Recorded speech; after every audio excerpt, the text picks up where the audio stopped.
Bom dia a todos, que a paz de nosso Senhor e Salvador Jesus Cristo esteja contigo, meu irmão e minha irmã. A mensagem de hoje tem como título, Como vencer a culpa.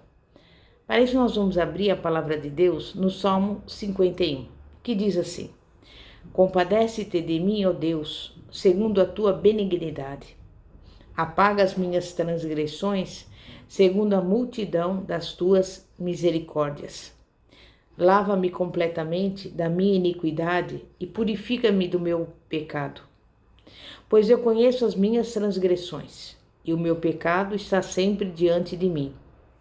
Contra ti somente, pequei, e fiz o que é mal diante dos teus olhos, de sorte que és justificado em falares, e inculpável em julgares. Eis que eu nasci em iniquidade, e em pecado me concebeu a minha mãe. Eis que desejas que a verdade esteja no íntimo. Faze-me, pois, conhecer a sabedoria no secreto da minha alma. Purifica-me com hisopo, e ficarei limpo. Lava-me, e ficarei mais alvo do que a neve. Faze-me ouvir júbilo e alegria, para que se regozijem os ossos que esmagaste. Esconde o teu rosto dos meus pecados e apaga todas as minhas iniquidades. Cria em mim um coração puro e renova em mim um espírito estável. Não me lances fora da tua presença e não retire de mim o teu Santo Espírito. Restitui-me a alegria da tua salvação e sustém-me com um espírito voluntário. Então ensinarei aos transgressores os teus caminhos, e pecadores se converterão a ti. Livra-me dos crimes de sangue, ó Deus, Deus da minha salvação, e a minha língua cantará alegremente a tua justiça. Abre, Senhor, os meus lábios, e a minha boca proclamará o teu louvor. Pois tu não te comrazes em sacrifícios. Se eu te oferecesse holocaustos, tu não te deleitarias. O sacrifício aceitável a Deus é o espírito quebrantado. Ao coração quebrantado e contrito não desprezarás, ó Deus. Faz o bem a Sião, segundo a tua boa vontade. Edifica os muros de Jerusalém. Então te agradarás de sacrifícios de justiça, dos holocaustos e das ofertas queimadas. Então serão oferecidos novilhos sobre o teu altar. Até aí. A culpa é um grande gigante, com curiosos poderes. É o gigante mais invisível e mais pesado de todos. Davi tinha tudo e sabia disso. Um dia, não conseguia dormir e resolveu dar uma volta no terraço do palácio. Foi aí que viu uma mulher belíssima, Batseba. Tudo resultou em ato de adultério, o que abriu caminho para o remorso. Mandou a mulher para casa e tentou prosseguir a vida. Mas o incidente se transformou em pesadelo, quando chegou a notícia de que Batseba estava grávida. Todos sabiam que o marido dela estava em guerra. Davi percebeu que a sua autoridade moral de rei do Senhor logo se desgastaria se a verdade viesse à tona. O que poderia fazer? Davi optou por uma solução que transformou a transgressão em tragédia. Mandou chamar o marido de Batseba, chamado Urias. Davi o convidou para jantar e tomar vinho no palácio. Depois o mandou para casa para passar algum tempo com a mulher. Não importa o que acontecesse entre o casal, isso criaria oportunidade para apagar qualquer suspeita da criança ser ilegítima. Mas Urias não foi para casa e dormiu aquela noite nos degraus do palácio. O plano de Davi não teve sucesso. Não conseguia pensar em mais nada a fazer. Finalmente, deu a Urias um bilhete para ser entregue ao general. O bilhete decretava que Urias devia ser enviado para a linha de frente, no combate mais sangrento. Depois devia ser abandonado pelas tropas e deixado lá para morrer. E isso deixaria uma viúva grávida, que poderia se casar rapidamente. Davi conhecia a gravidade dos seus atos e foi sentenciado com a pena de viver sozinho todo o ano seguinte. Temos 2 registros do que aconteceu na alma de Davi: o Salmo 32 e o Salmo 51. O Salmo 51 mostra a dor da culpa e o Salmo 32 mostra a resolução e a renovação. E isso nos mostra um legado de silêncio, mágoa e segredo, marcas reveladoras da culpa. Quando o estrago já está feito e a culpa se instala, o nosso primeiro impulso é o silêncio. Veja, Salmo 32, versículo 3. Enquanto eu mantinha escondidos meus pecados, o meu corpo definhava de tanto gemer. A alma de Davi estava sofrendo e a sua saúde começou a acompanhar, o que sem dúvida sempre acontece. E ninguém é mais eloquente do que Davi quando fala na dimensão do sofrimento. Ele escreve, Salmo 34, versículo 4. Pois dia e noite a tua mão pesava sobre mim, minhas forças foram se esgotando como em tempo de seca. Havia um grande exército à sua disposição, mas a sua consciência não podia ser governada. Davi não podia falar aos amigos, não podia falar com Deus. Somente Batseba e Joabe, o seu conselheiro de confiança, sabiam a verdade. O rei passou um ano vivendo com um segredo insuportável, em exílio psicológico de Deus e das pessoas. Finalmente, Deus alcançou o mundo de Davi para oferecer uma saída. A voz de Deus veio através do profeta Natã. Era um enviado de Deus para confrontar o pecado. Agora a situação estava exposta. Chegou o momento de colocar a casa em ordem. O que um homem diz a Deus num momento como esse?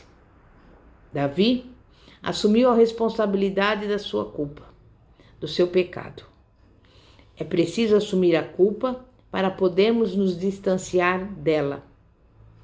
Davi escolheu 4 palavras importantes para abranger a extensão das suas ações. A primeira é transgressão. Davi está dizendo, rebelei-me contra sua lei. A segunda é iniquidade, palavra que capta a ideia da perversidade da natureza humana. A terceira é pecado, palavra que significa errar o alvo. E a quarta é mal, que resume toda a sujeira sórdida, atitude vil e digna de condenação. Confissão é a sinceridade diante de Deus e dos irmãos. Ela nos obriga a mudar de dentro para fora. Veja o versículo 17 do Salmo 51. Os sacrifícios que agradam a Deus são um espírito quebrantado e contrito, ó Deus, não desprezarás. Davi soube o que significava ser desprezado por Deus. O ato de confissão foi intensamente doloroso, mas plenamente libertador. Não há meio de restauração se primeiro não reconhecermos a realidade do pecado. Sem isso, não há esperança. Davi se dirige a Deus e diz: contra ti, só contra ti, pequei e fiz o que tu reprovas. Salmo 51, versículo 4. Depois de reconhecer a realidade do pecado, o segundo passo é voltar-se para Deus. Todo pecado é, acima de tudo, ofensa contra Deus, mesmo quando há uma vítima humana. É por isso que, quando se trata do perdão, também é somente Deus. Ninguém, senão Ele, pode nos redimir. Se você pecar contra mim, posso lhe perdoar, mas não posso remover a sua culpa. Não posso lhe dar esse nível profundo do perdão, porque não posso remover a ofensa contra o Senhor. Apenas Ele pode fazer isso. Agora Davi busca a purificação. Veja o versículo 2 do Salmo 51. Lava-me de toda a minha culpa e purifica-me do meu pecado. Primeiro, Davi pede que Deus lave a sua sujeira profunda. E em seguida, pede para o Senhor apagar todas as suas iniquidades. Antes, a maioria dos pecados era perdoada por meio do sacrifício, mas adultério e assassinato dependiam da misericórdia divina. Os assuntos da alma mal resolvidos nos pesam na vida. Davi, até então, pagou o preço do pecado com a tristeza de um ano, onde viu a sua vitalidade se escoando. E agora pede a Deus que faça mais que lhe perdoar. Roga a Deus que lhe restaure a alegria. Veja, do versículo 8 e o 12 diz: Faze-me ouvir de novo júbilo e alegria, e os ossos que esmagaste exultarão. Devolve-me a alegria da tua salvação e sustenta-me com o espírito pronto a obedecer. Note que Davi não pede para ter a sua salvação restaurada. Esse é o próximo passo. Ele quer de volta a alegria que ela produz, a libertação e a liberdade de uma vida redimida. Fazemos coisas que desagradam a Deus e nunca as enfrentamos com coragem. Chega a hora em que percebemos quanto a nossa vida está triste. E quando isso acontece, precisamos verificar o acúmulo de pecados não confessados. Precisamos que a alegria da salvação seja restaurada. Os não cristãos jamais saberiam a diferença. Eles sempre viveram sem Deus. Mas o cristão que tem uma recaída tem consciência de que lhe falta algo, a singular e infinita alegria de andar no Espírito. No versículo 11, Davi escreve: Não me expulses da tua presença, nem tires de mim o Santo Espírito. Davi ora, então, para não ser expulso da presença de Deus e implora que Deus não lhe tire o Espírito Santo. E eu sei que nós também precisamos orar, clamar a Deus e, claro, seguir todos esses passos de Davi.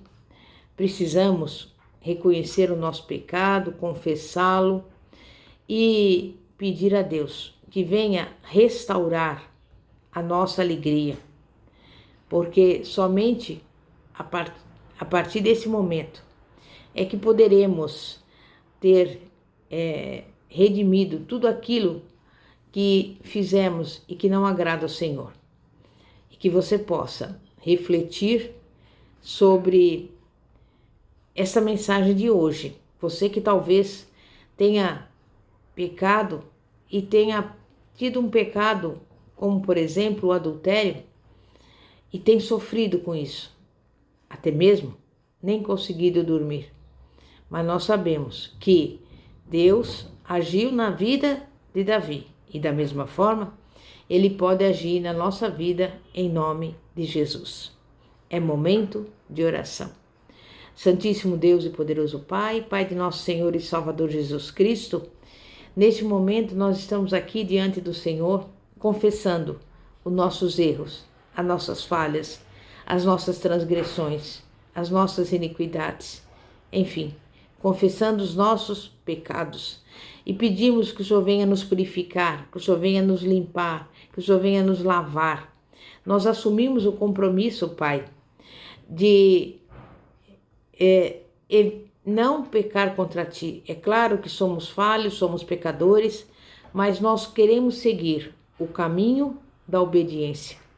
E por isso, nesse dia de hoje, Pai, visita cada um de nós e entra com a providência, com a restauração, com a libertação, com a bênção e com a vitória, em nome de Jesus. Amém? Pastora Fátima, da Igreja Evangélica Apostólica Poder de Cristo. Que a paz de nosso Senhor e Salvador Jesus Cristo esteja contigo. Amém e graças a Deus. Glória a Deus.